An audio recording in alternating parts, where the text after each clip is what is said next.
Good evening to all of you viewers of Equinoxe Television. It's time for the news. Thank you so much for joining us tonight. Our major stories this evening, viewers.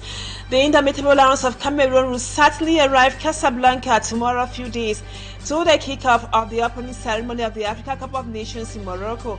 The Lions will be launched at the Riyadh Regency Hotel. Our reporter, Smandikan Gabriel, is at the hotel as we speak. We will be listening to the hotel management on how prepared they are to welcome the Lions of Cameroon.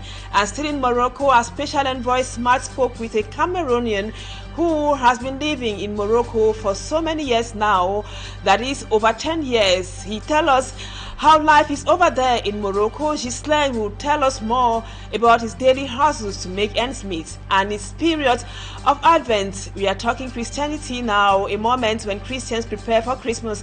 Our reporter spoke with a priest on the significance of Advent and how true Christians should prepare to welcome the birth of Jesus Christ. Viewers, those are our lead stories, details and more when we come back.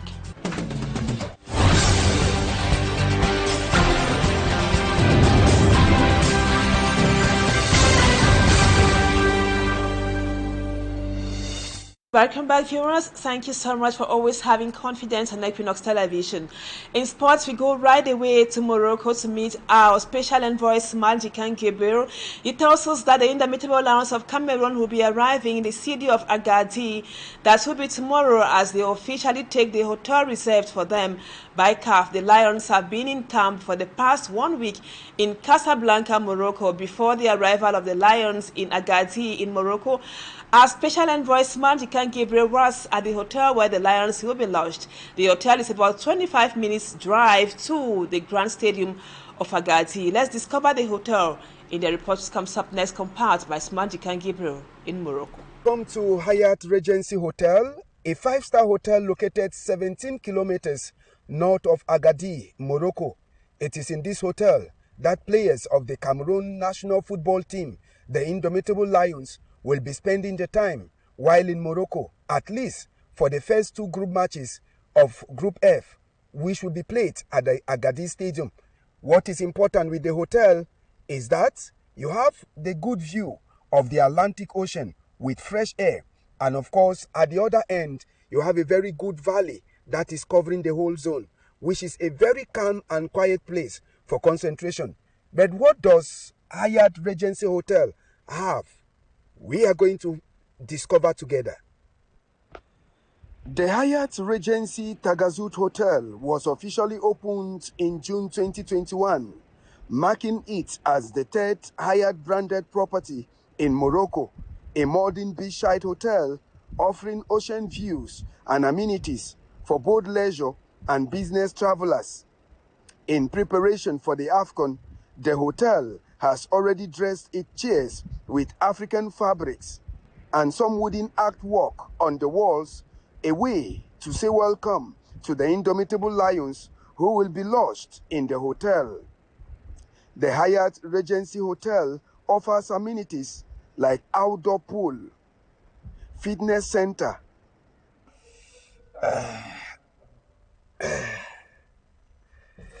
yes, fitness is very important. And fitness is one of the things that is needed for the players of the Indomitable Lions during their matches here in Morocco. And this is the gym where the Indomitable Lions will be having their session. You must have noticed the materials here are up to date and they are world-class materials. We are still discovering the Hyatt Regency Hotel where the Indomitable Lions will be passing their time. And of course, the gym is an important place for them. We shall discover the place again, and you see the advantages of the Lions while residing at the Hyatt Regency Hotel in Agadir. And a spa for hot bath for players of the Indomitable Lions. The 5-star hotel will be the temporary residence for the 5-time champions of Africa, the Indomitable Lions, during their stay in Morocco. It is about 25 to 30 minutes drive to the Grand Stadium of Agadir, where the Lions will be playing all of their games. Now, you must have enjoyed the little tour we took you around the Hyatt Regency Hotel here in Agadir. This is where the indomitable Lions of Cameroon will pass their time. It should be noted the hotel has a total number of 190 rooms and suites, and of course characterized by many specialties in it. And one of the specialties, as I earlier mentioned, is the view of the Atlantic Ocean. The indomitable Lions will have time to have a walk always before any match day at the Atlantic Ocean. At the Hyatt Regency Hotel in Agadir, Morocco, for Equinoxe Television News, Smart Nchiken Gabriel and Zefren Gonji on special assignment. And in an exclusive interview granted to you, Smart, the general manager of the Riot Regency Hotel where the Lions will be lodged while Morocco says they are all set for the arrival of the 5-time African champions, Cameroon. Let's listen to Charles Baladu in a chat with Smart. Yes, hello, good evening. And yes, we're here at the Hyatt Regency in Tarazout. So this hotel is located in Tarazout Bay. Tarazout Bay is a new resort destination located about 20 kilometers north of Agadir. And here is the Hyatt Regency. So it's a 190 room hotel located right on the beach that's just behind you. So first of all, we're very honored and we're very excited to welcome them on Friday. And we did take a couple of very specific action to welcome them in the best condition possible. So we have, for example, booked a whole wing that it will be dedicated to the team and their entourage. And we have also some dedicated spaces for their all their meals and for their briefing before their games or before their training. So we have a series of actions. Of course, we'll also have increased our security levels with reinforcement of our agents and with the local authorities as well. Yeah. So you can maybe see a little bit behind me. It's quite a big area and there's plenty of outdoor space where they will be able to exercise. And of course, they have their training field that will be located nearby where they will be able to train before the games and in between the games. Of course, yes. So we are a beach resort destination and we're welcoming families. We're welcoming people from all over the world, especially Europe, but also Africa. And we're very well connected with Agadir Airport, which is where most people come to. And it's sunny, as you can see, all year round. So it's a fantastic place. For sports, it's a very sportive destination. So it's also a place where a lot of sports people would come to for surfing, golfing, and now for football as well. Thank you very much, Mr. General Manager. Thank you very much, and I wish all the best to the Lions Indomptables du Cameroun. Thank you to Smart. And the indomitable Lions of Cameroon will have to play 2 of their matches at the Grand Stadium of Agadir in Morocco. The stadium is currently going through some renovation work. Smart, you tell us that the Agadir Stadium is now set for the AFCON. The Agadir Stadium, officially known as the Grand Stade d'Agadir or Adra Stadium, is a modern, multi-purpose venue in Agadir, Morocco, known for its oval shape, stone-clad, pyramid-like embankments mimicking the Atlas Mountains, with an over 45,000 seating capacity space. Opened in 2013, it is home to Hassania Agadir Football Club. As a result of the AFCON, some renovation works have been done in several sections of the stadium, notably in the players' changing room, the toilets and the massage beds, and the pitch has been given a new facelift, brand new technical and reserve benches. The tribunes have also been given a touch of paint. The Agadir Stadium hosted matches for the 2013 FIFA Club World Cup, pitting Raja Casablanca of Morocco to Bayern Munich of Germany, making it a key venue for major Moroccan and international football events like the AFCON 2025 and the 2030 FIFA World Cup. The construction of the Agadir Stadium started for Morocco's 2010 FIFA World Cup bid, but faced delays. It was finally inaugurated on October 11, 2013, with a match between Hassania Agadir and JS Kabylie. The characteristic stone steps responsible for the external appearance of the venue will be preserved and will be enhanced with additional stairs leading to the top of the stadium. Phase 1 of the renovation works ends as the African Cup of Nations begins. Phase 2 will resume in preparation for the FIFA World Cup. The Agadir Stadium will also host a quarter-final game of the AFCON, apart from the group matches. Meanwhile, the Moroccan government is encouraging green environment as they host the Cup of Nations. It is for this reason that several trees have been planted already in front of the Grand Stadium in Agadir. Hello, Smart. You are in front of the Agadir Stadium. Can you tell us more about the green initiative for the environment in Morocco? You're welcome to Agadir, the big stadium, or the Grand Stadium as they put it. One of the beauties as you get into Agadir is the fact that you see a line of trees beautifully planted. The over 30,000 trees, including forests, ornamental and fruit varieties, have been planted around Agadir's Grand Stadium as part of a large greening project for the Africa Cup of Nations and 2030 FIFA World Cup, transforming nearly 200 hectares into landscaped areas with irrigation from treated water, creating significant new green spaces in the city. The trees are part of a sweeping landscaping project aimed at creating a sustainable, welcoming environment for fans, teams, and residents. Agadir, Morocco's second largest tourist destination, is undergoing a major green revolution. That is just one of the peculiarities here in Agadir. According to information we gathered, the land you see, trees planted here and there, was empty before the Africa Cup of Nations. And the country decided to make use of this land. And it is for that reason why we see many trees planted in the space that was left empty before now. It is one of the things that many we want to come and see out here in Morocco. The beauty of Agadir, the trees, and maybe in future, the green environment. Amos Fongo, Smart Njiken Gabriel, special assignment in Agadir, Morocco for Equinoxe Television News. And you also met with a 27-year-old boy who had once lived in New Bel here in Douala. His attempt at crossing the sea to Europe from Morocco has failed severally, and since then he has been doing odd jobs to survive or make ends meet in Morocco. The young Cameroonian, who has spent 8 years out of the country, now finds it difficult returning home, saying he has lost everything back in Cameroon. Gislaine Bella spoke with Smart Njiken Gabriel. Brother, it's not easy for us. I don't make 8 years now for this country.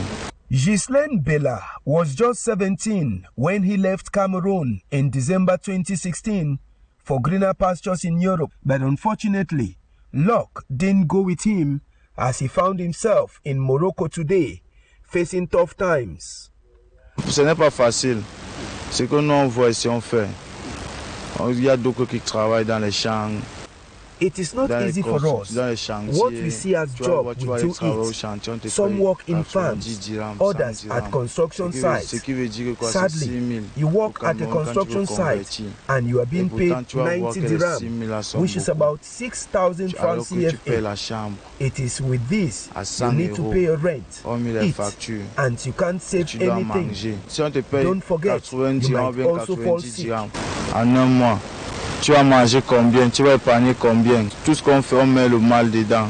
Tu peux tomber malade, on ne souhaite pas. His only objective was to travel to Europe in order to better his family's situation.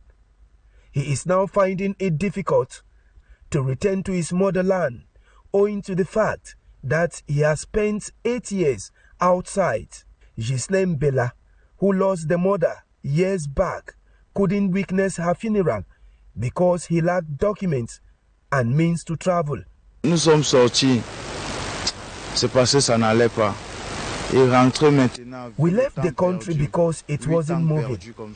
And going back home now, after spending 8 years outside, is difficult. I can't go back and live with my cousins. since they should all have families now. I can't say I have uncles or aunties, because since I'm outside, I've lost a lot. Just my aunt is left. Depuis que je suis dehors, peut-être que la seule qui reste, c'est ma tante, la dernière qui reste. Tu vois un peu.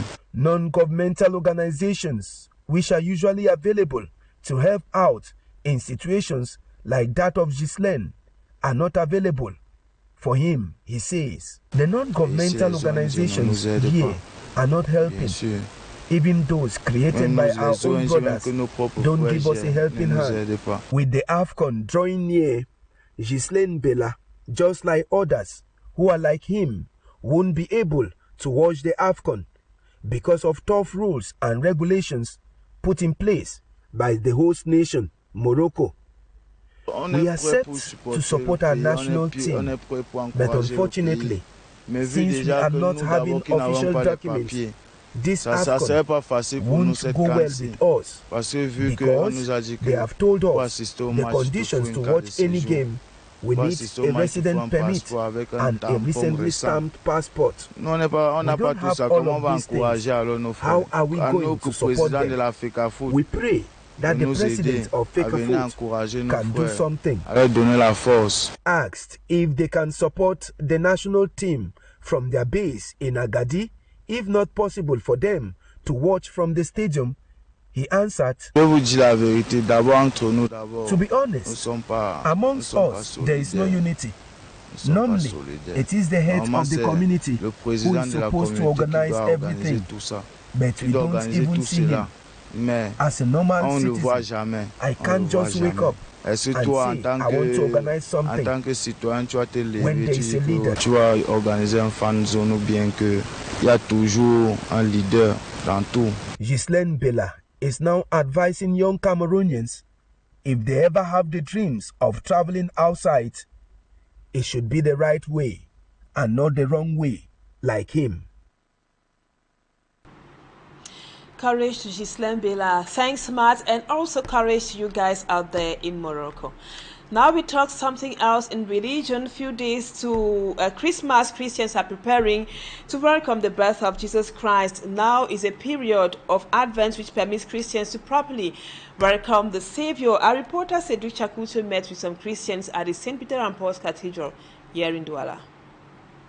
In parishes and at home, faithful are preparing to celebrate the birth of Jesus Christ. Like at the St. Peter's and Paul Cathedral here in Douala, some faithful prepare themselves spiritually, seeking to welcome the Son of God. Vu que nous sommes déjà proches de la fête de la Nativité. Since we are already close to Christmas, we are praying and reflecting every evening, and we go to church every Sunday as a family. This is how we prepare for Christmas. Comme ça que nous préparons juste avant la fête de la Nativité. La fête, je la prépare la prière, comme vous voyez, chaque jour, je viens à l'église, je prie. Moi, je la prépare. I prepare for it with joy, intense prayer, and meditation on the Word of God every day of my life. C'est un geste de piété, en partageant avec ceux qui n'en ont pas. For Christians, Christmas is not just a family celebration. It is first and foremost the celebration of the birth of Jesus Christ, the Son of God, who came to earth. To prepare for it, they observe a 4 weeks of Advent that preside and lead up to the feast of Christ. Je jeûne de temps en temps. Il y a des jours de jeûne. I fast from time to time, and I also donate goods to orphanages. Je remets. Christmas is a time for sharing, so for me, I prepare for it by sharing with those who don't have anything. La nativité, la fête, la naissance de Jésus-Christ. While others go to church for prayers, Xavier, on his side, prepares Christ's arrival by reading books on the history of Jesus. Vous savez, on ne finira jamais de parler du Christ parce que we will never finish talking about Christ. There are so many books about Christ, which is why during such important events as the coming of Christ, we have this platform offered to us by the Archbishop of Douala. So we come here to discover books that speak pricelessly about the life of Jesus Christ. Le Christ a vécu et a parcouru durant toute sa naissance, sa jeunesse et sa vie aussi. The Advent marks for Christians means a period of waiting and preparation for the coming of Christ. It extends over the 4 weeks preceding Christmas and inaugurates the liturgical year. And now let's talk economics. Efforts are being doubled to strengthen the capacity of the Cameroon Chamber of Commerce to continue contributing to the Cameroon's economic growth and resilience. The institution headed by Honorable Christophe Eken hopes to complete and realize more of its objectives like training entrepreneurs and setting up support infrastructures. This was revealed during the first ordinary session of the Plenary Assembly 2024-2028 mandate of the Cameroon Chamber of Commerce, Industries, Mines and Crafts in Douala today. Innocent Ase reports. The Cameroon Chamber of Commerce remains a catalyst of economic growth in Cameroon. At the Cameroon Chamber of Commerce, Industry, Mines and Craft, first ordinary session of the Plenary Assembly 2024-2028 mandate, its president affirmed the accomplishment of its objectives in 2025. Some of them include training and equipment of economic operators and entrepreneurs across Cameroon with hope to see enterprises emerge and to produce Cameroon-made products for local consumption. It has also deployed support tools like the International Investors Forum, F2I Cameroon, a leading platform for identifying and selecting public and private projects by national and international financing structures and investors. Put in place a professional resource center for leather trades in Marwa, whose realization is near completion, and many others.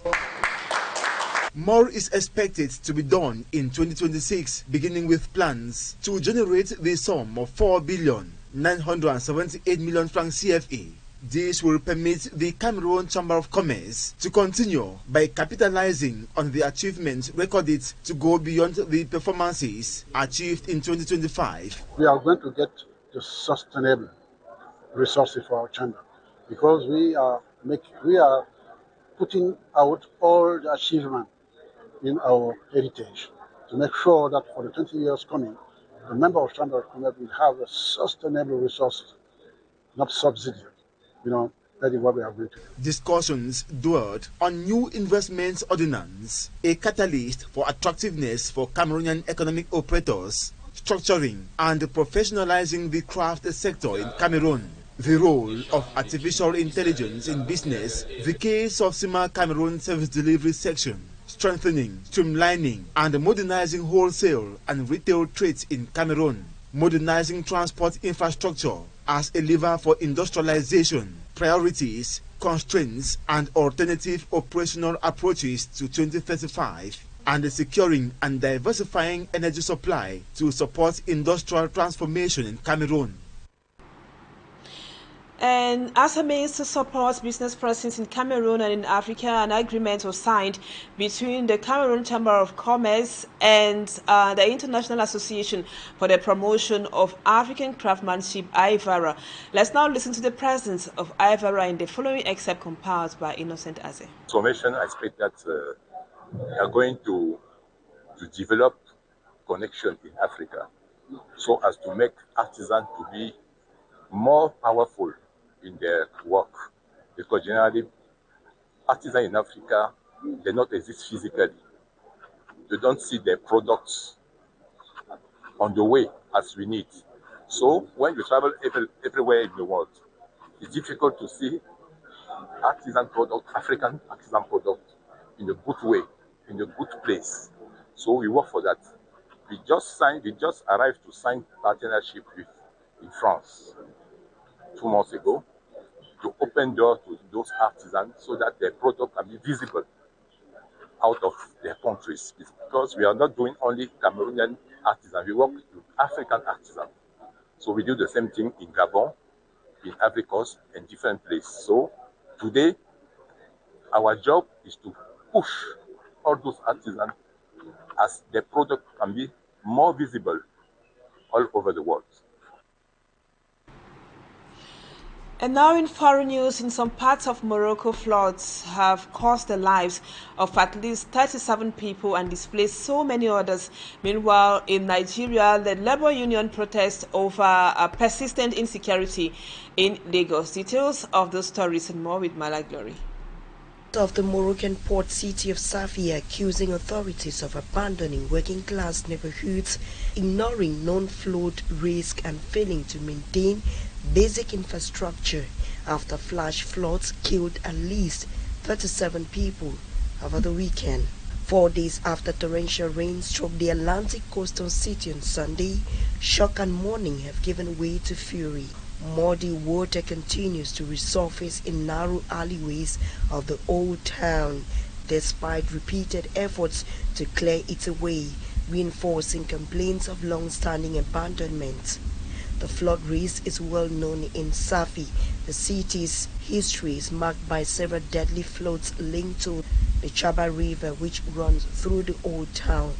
Dry for most of the year, it becomes dangerous during heavy rains. And elsewhere, hundreds of members of the Nigerian Labour Congress marched through major roads in the commercial capital, carrying placards and chanting slogans against kidnappings, armed robberies and killings across the country. The protesters said worsening insecurity was affecting workers' safety and livelihoods, with many afraid to commute or travel for the festive season. Labour leaders accused the government of failing to address the situation despite repeated warnings. Security has remained a major challenge in Nigeria, with kidnapping for ransom and bandit attacks reported in several parts of the country. Police officers were deployed to monitor the protest, which remained peaceful. The federal government has repeatedly said it is committed to tackling insecurity through military operations and police reforms, but labor unions and civil society groups say more concrete action is needed. Courage, Glory. Viewers, that was what we put together for you this evening on the news in the English language. Thank you so much for always being with us. Our programs continue tonight. Equinoxe with such a language will be yours in about 30 minutes or so, and the news in the French language with Irish comes up at 8 p.m. Stay with us on Equinoxe Television, and by God's grace, we will be together again tomorrow same time. Bye-bye for now.